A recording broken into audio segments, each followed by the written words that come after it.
the temperature. All those health hygiene things are fantastic for helping people to get sleep.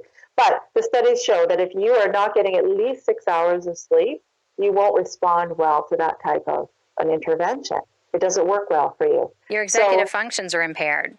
Yes, yeah, exactly. And I just wanted to point out when you were talking about pediatric, Dr. Christian Guilleminault, he made a point at one conference I was at where he said that the restoration of continuous nasal breathing, especially in children, is the ultimate goal for being able to successfully treat pediatric sleep apnea. So you're right, all these signs and symptoms you pointed out around here, this here is life-changing, being able to breathe through your nose. Yes. See, if you don't get good sleep, heart disease is a big one. You could also have high blood pressure.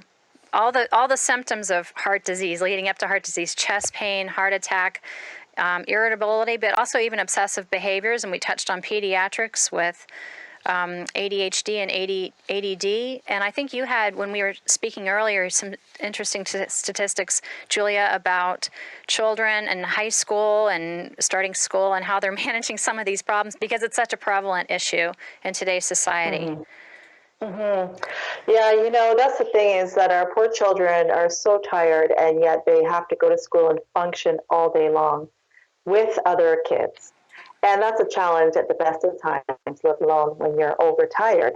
And so our society, as the parents go to work, the kids have to go to school. So what we're seeing is that when they become teenagers and have more of a right of determination over their will, if you will, the schools are really having trouble in the mornings getting kids to the classes. So the high school that my son goes to, they said that 30% of the kids don't make it to school before 10 o'clock in the morning. 30% of kids don't make it to school before 10 a.m. in high school.